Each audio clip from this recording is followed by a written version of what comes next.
This episode is brought to you by Banfield Pet Hospital and proudly sponsored by our friends at Zoetis, whose range of pet medicines, treatments, and diagnostics are designed to help you and your vet actively prevent diseases, manage skin conditions, treat infections, reduce pain, minimize anxiety, and more.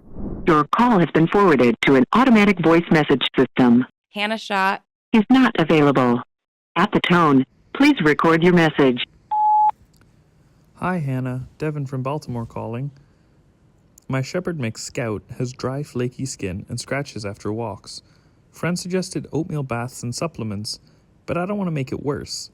What's safe to try at home, and when is it time to see the vet? Have you ever caught your dog in a full-on scratching frenzy or caught your cat grooming one spot repeatedly and you're thinking to yourself, what is that all about? Itchy skin is one of the top reasons that animals visit the vet, and it can mean a lot of different things. It could be allergies, parasites, even stress. So when is an itch just an itch, and when is it time to call in the experts? To help us make sense of it all, today I am joined by Dr. Tova Pinsky. She's the Chief of Staff at Banfield Pet Hospital in Denver, Colorado. Dr. Tova is passionate about making high-quality medicine accessible for every animal, and she knows a ton about dermatology, nutrition, and preventive care. Dr. Tova, welcome to Not Just Fluff. Thank you. I'm so happy to be here. So tell me, you have a special interest in veterinary dermatology. What drew you to that area? Yeah, it started even before I was a veterinarian.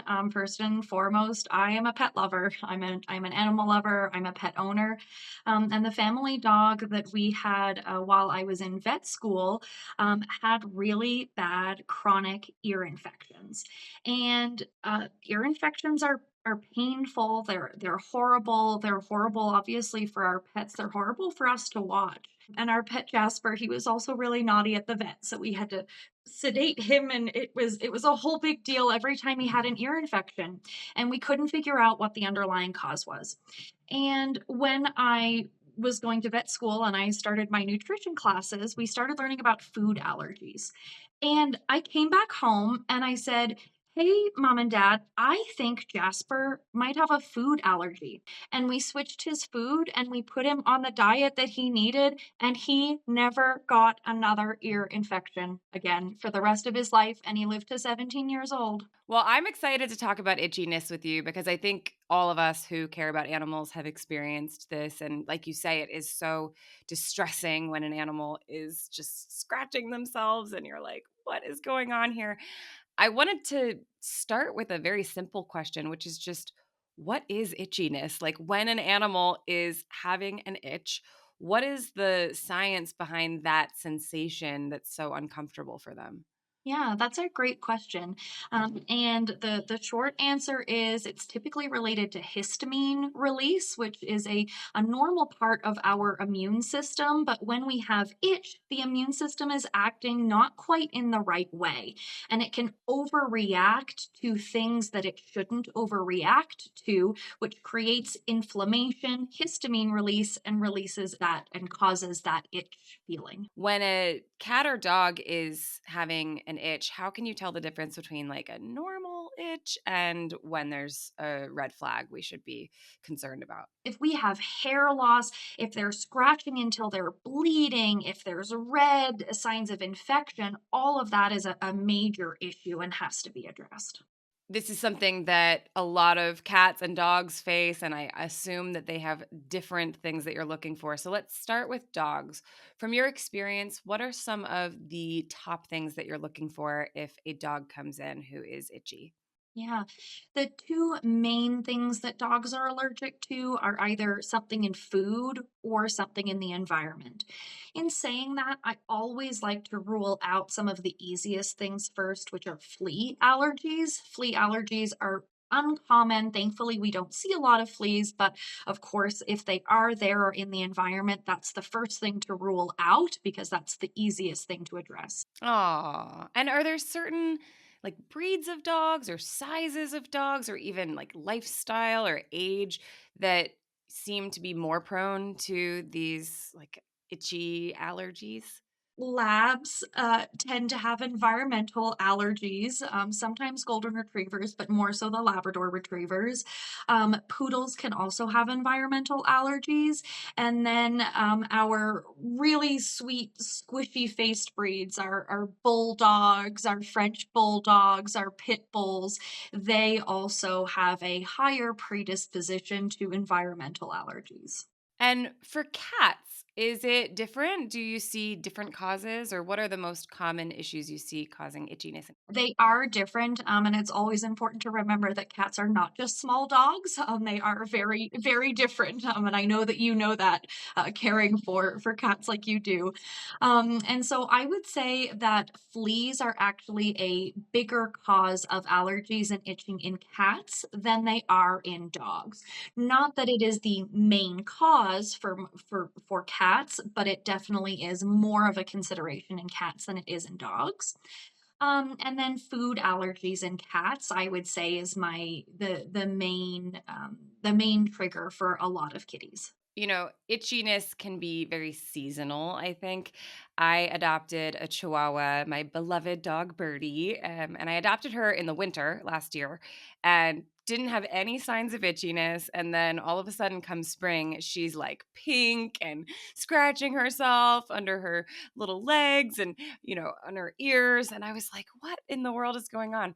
So I brought her in and we were able to do some testing. We determined, unfortunately, that she's allergic to like every tree in Southern California, which is where I live. So that felt very unavoidable, but good information to have.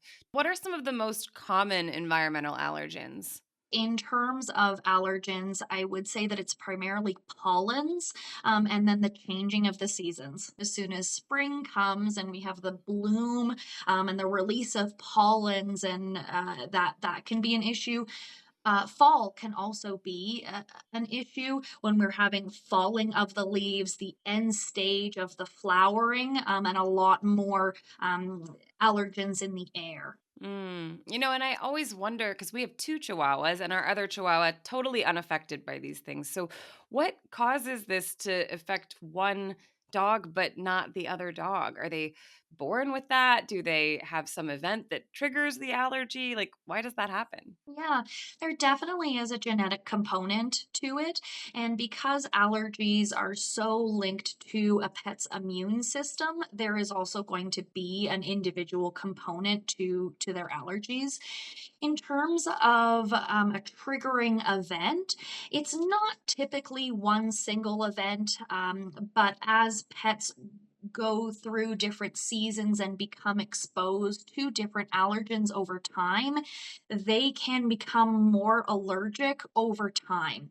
The body's immune system doesn't recognize, oh, I see this pollen every spring, it's not an issue. It can actually make the immune system more overactive year over year, and the allergies can get worse over time. I know that you mentioned food allergies as a top concern. What are some of the most common food allergens that you see? And are they different for dogs and for cats or similar? Great question. They are a little bit different between dogs and cats, but the primary allergen for both species is a protein. So the top allergen in dogs is chicken, as well as associated poultry products, followed by beef is less common.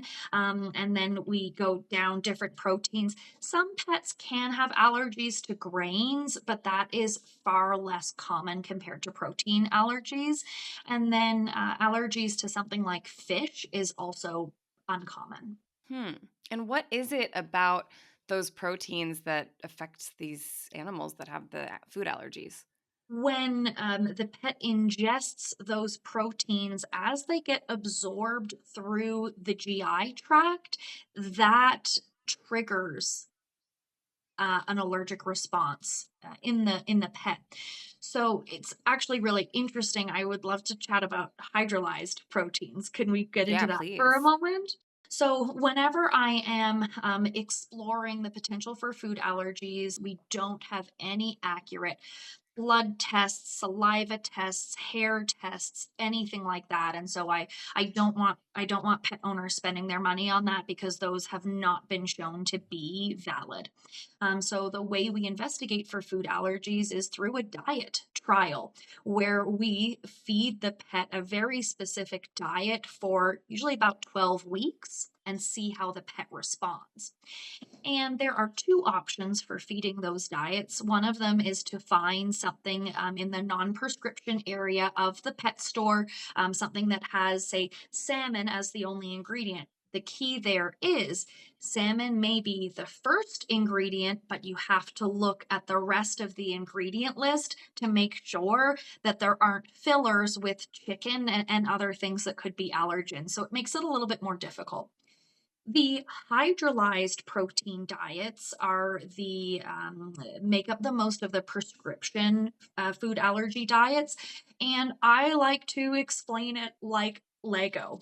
Um, in a chicken protein, if we think about the little Lego pieces, we put them together and that creates a chicken. And when a pet ingests that protein and it gets absorbed through the GI tract, the body says, I recognize that. That's chicken. In the hydrolyzed protein diets, it still may be chicken, but what happens is that protein gets broken down into its individual amino acids. So you're taking apart the Lego pieces into the individual blocks. Then when the body ingests it, it's just noticing individual blocks and it can't recognize that's chicken. The body then doesn't trigger that allergic response when the proteins are broken down. And now I want to hop to talking about parasites a little bit because you did mention fleas as one of the first things that you rule out. And I think sometimes people imagine that fleas are not an issue for their animal because they didn't see a flea. I am always telling people, a lot of the time we don't see the flea, we might see the evidence of the flea. Can you talk a bit about that? Like, how can people figure out, even at home, if fleas might be a concern? Absolutely. And you're exactly right. Typically, we think that if we don't see them, they're not there. But unfortunately, for fleas, that is not the case. Fleas, if we think about a pet that has fleas, something like 95% of the population of fleas is actually in the environment itself, not on the pet. Fleas also really don't like sunlight. And so, if you open up the windows and you think, all right, I'm going to search through my pet's bed for fleas, you probably aren't going to find them because they go away. They run away from the sunlight. I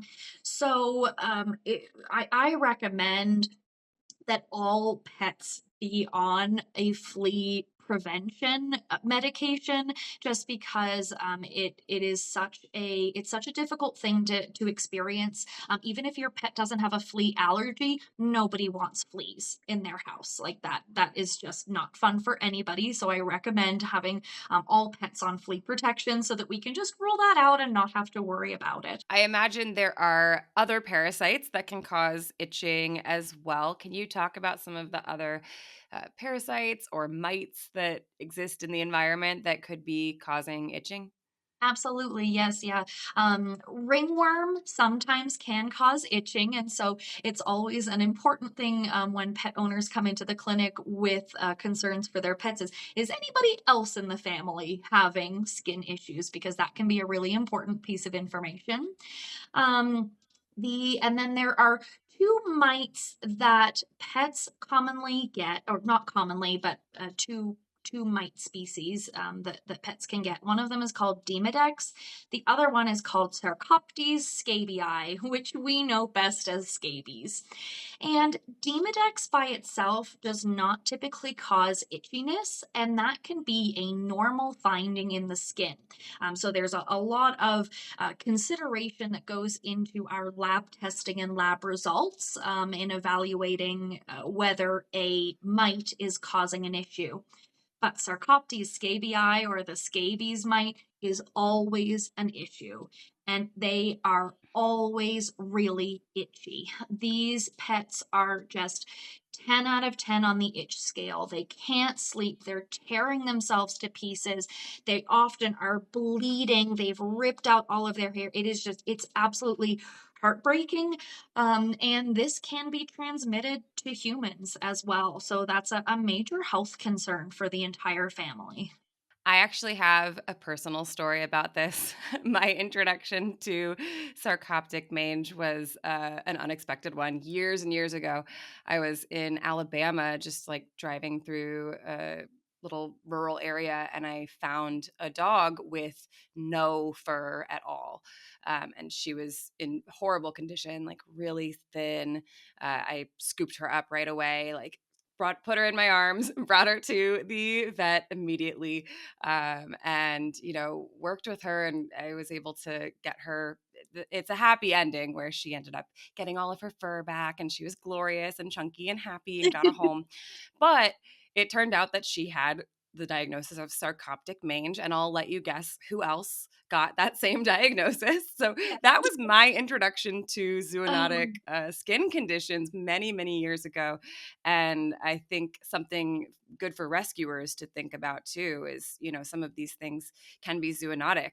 Wow, there's so many different causes of itchiness. And I think one that I have heard of that I'm curious what you would say about is stress. Is it true that stress can play a role in itchiness? Yes, stress can contribute to itch, and it can happen in a variety of ways. But we know that stress impacts the body's immune system.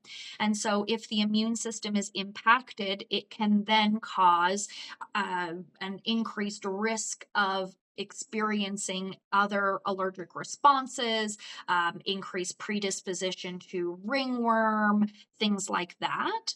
And it can contribute to skin issues. And you mentioned that some animals can actually have multiple causes of itching. Is that right? Management of all allergies in pets requires a really strong relationship between the medical team and the pet owner because these things are not curable. They're things that we manage, and it does require sometimes some trial and error and seasonal management. And so there's a lot of relationship and communication that goes into the management.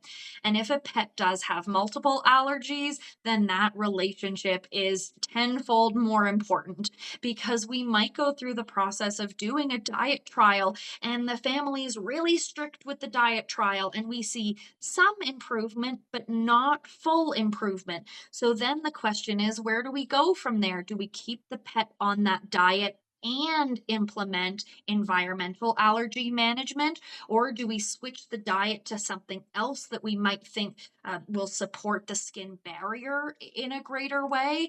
That often does become, again, trial and error. I want to talk about treatment, but before that, I would love to talk a bit more about prevention. Are there things that are just like everyday things people can do at home that can prevent these things from starting? Great question. For food allergies, that's a little bit more of a tricky question because that is so based on the pet's immune system. But for environmental allergies and for parasites, yes, there is. So for parasites, we have really great, really safe, well tolerated parasite prevention for cats and dogs. And so I do recommend that pets are on those preventions just so that we can cover our bases and make sure that they are protected as well as our homes and the rest of our families. In terms of environmental allergens, there are definitely some things that pet owners can do on a regular basis to reduce the risk of allergy flare-ups. Those are things like protecting your pet's skin from the environment, not bubble wrap like we talked about earlier, but things like wearing booties on their paws can be helpful when they're outside. Then when they come back in, you take off the booty, you can rinse the booty, but their sensitive paw, hasn't come into contact with those allergens. There are also a lot of pet wipes or even just a warm, damp cloth, and take that and to wipe down the skin, in particular the armpits, under the belly, between the legs, those really sensitive areas that often have less fur to protect them. Just wiping off any debris or allergens that can accumulate can be really helpful in reducing a flare up. There are also supplements that can help the skin barrier itself, and things like fish oil can be nice to add into the diet to support a pet's skin barrier and protect them against those flare ups. So, anything with omega 3s and omega 6, those fatty acids, are really good for skin barrier health. They help to produce healthy oils. Anybody who has dry skin or lives in Colorado, like I do, knows the impact that dryness can have on itch. And so anything that adds some extra healthy fat into the diet can really help to keep that skin barrier healthy, keep those oils being produced in a regular way, and can help to protect the skin. And you mentioned some of the products out there, like the wipes. There's supplements, meal toppers, like oatmeal baths. There's so many different products out there. Is itchiness ever something that you would recommend people try to manage at home with those kind of like over the counter things? And have you ever seen that go wrong? Like somebody trying to just solve this without the help of a vet? Where I would encourage people to absolutely seek veterinary care is if those over the counter products didn't work to keep your pet comfortable, or if you notice any damage to the surface of the skin, any any Mm. any cut, any scrape, any rash, any break to that skin surface creates a lot more risk, and those products, a lot of those products are not meant to be used on broken skin, and that can cause irritation. So if there's ever any damage to the skin itself, any pimples, rashes, then I definitely recommend seeking veterinary care.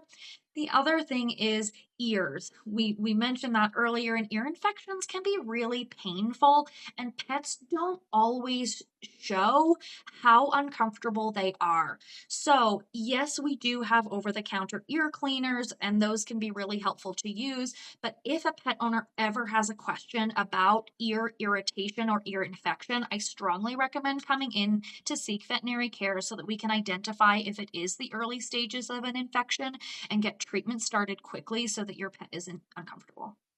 Yeah, I want to talk about kind of the diagnostic process, but before we do that, I do want to ask about baths because that's something that I started doing for my dog a little bit more frequently once we understood that these trees around us are impacting her. We started bathing her more, and I feel like that has helped. Is bathing something that you recommend? And then how do you know like what product to use, how often to bathe them? What's a good protocol? Oh, such great questions. And I think that we could probably bathe our pets more frequently than a lot of people do. Sometimes people will come to me and they say, "Oh, oh yes, I bathe her. I bathe her once every 4 months and she's itchy." Mm. I think, "Yes, well, if I didn't wash my hair for 4 months, I'd probably be itchy too." So, of course, we don't want to bathe them every day, but bathing every 10 to 14 days can be a really reasonable bathing frequency for pets that have skin issues. If your pet doesn't have any issues, I wouldn't start bathing them that frequently just for the sake of it.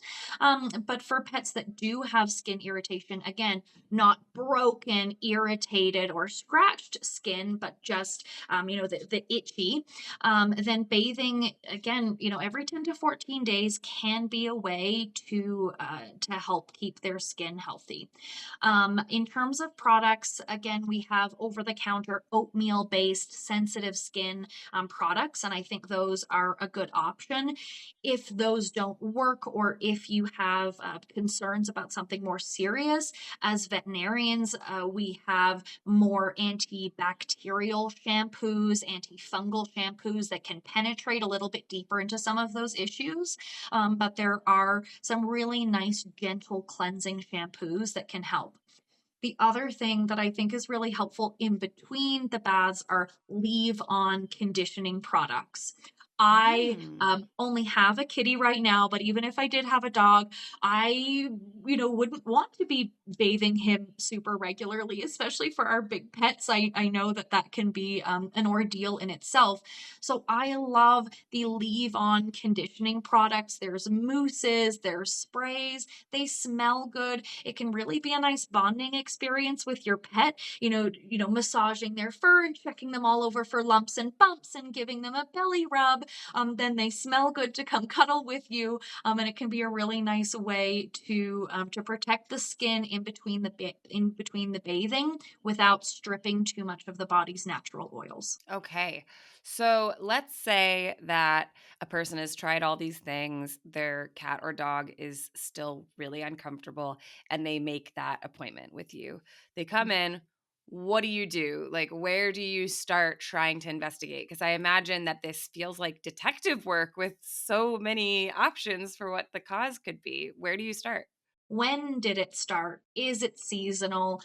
What age did it start? How long have you had your pet? Do you notice it's worse after they come in from being outside? Is it in certain parts of the body? How often do you bathe them? What products do you use? How often do you wash their beds? Just a lot of questions, and probably some questions that people don't understand why I'm asking. Sometimes I'll ask, do they scoop their bum? Do they seem to be irritated at their back end? Do they lick their paws? And sometimes I can tell pet owners are thinking, why are you asking me these questions? But I promise it does all have a purpose. Like you said, it's detective work, and picking out these pieces and putting the puzzles together. That starts our investigation into allergies, is really a thorough history. Wow. Yeah, that is interesting. You're saying that, and I'm going, why is she asking about scooting bum and licking paws? What are the reasons for that? Food allergies in particular, the big three, I think of feet, ears, and their rear. So, licking of the feet, chronic recurring ear infections, and anal gland issues, scooting, or more frequent bowel movements can be things that lead me in the direction of food allergies in dogs. Wow, that's very interesting. Okay, and then I know that there are some diagnostic tools that I've seen used, like a skin scrape or like even sending out a sample to a lab. What are you looking for on those, and what are the different things that somebody might have as an option for diagnostics when they come into the vet?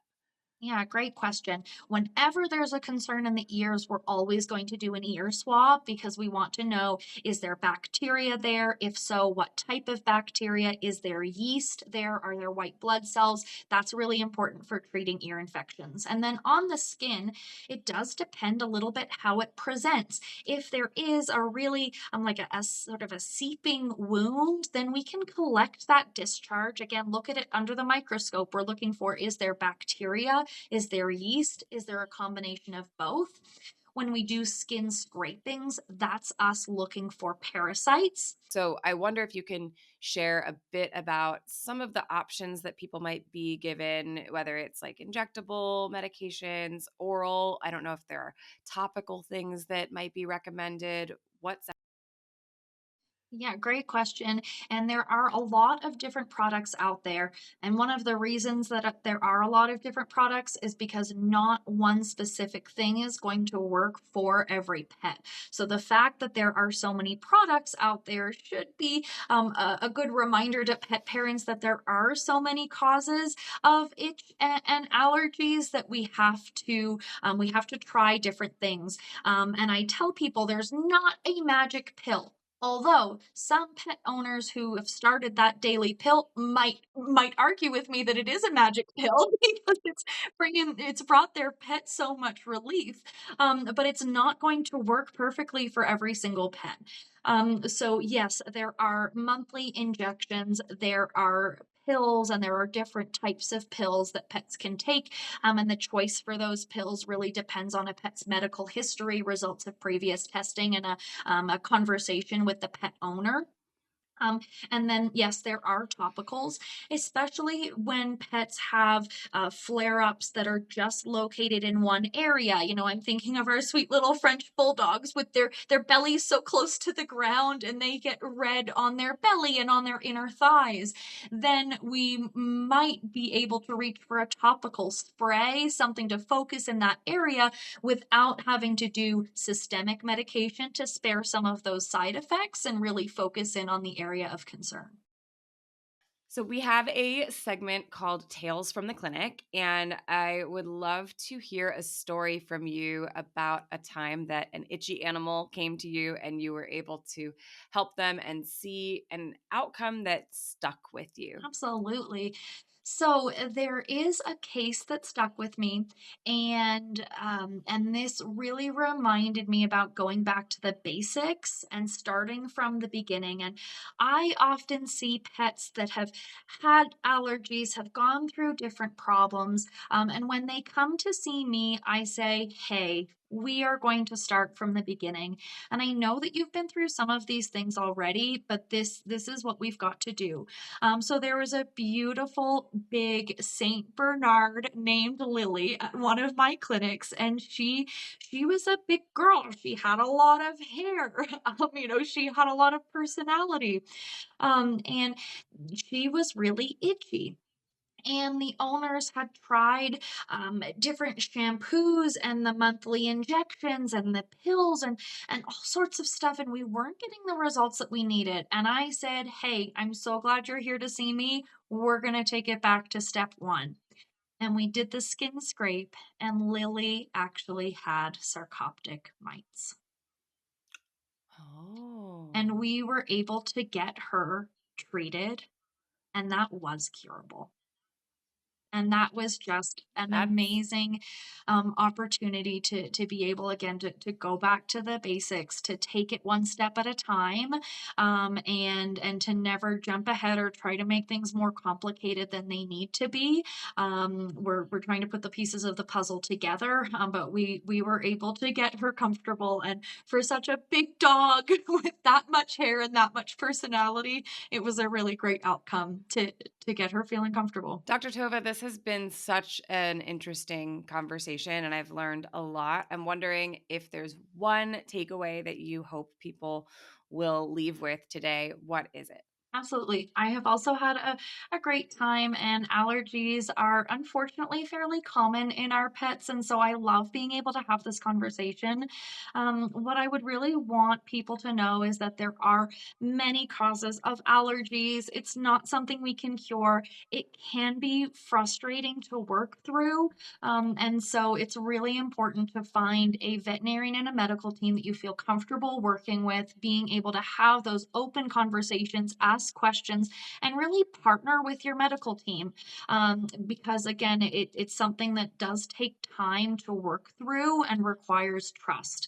I often say that we might know the medicine, but pet owners know their pets. And that is so important when we are partnering together. And it is a partnership with the focus on making the pet as comfortable as possible. That's it for today's episode. Huge thanks to Dr. Tova for sharing her wisdom. Remember, itchy skin isn't just a nuisance, it can be a sign that something is off and needs to be addressed. Staying on top of prevention through good nutrition, parasite protection, and regular vet visits really makes all the difference. I'm Hannah Shaw. Thanks so much for listening. If you're looking for more animal care tips, check out our past episodes on Spotify, Apple Podcasts, or wherever you like to listen. Now, go give your cat or dog an extra scratch on the belly, hopefully the good kind.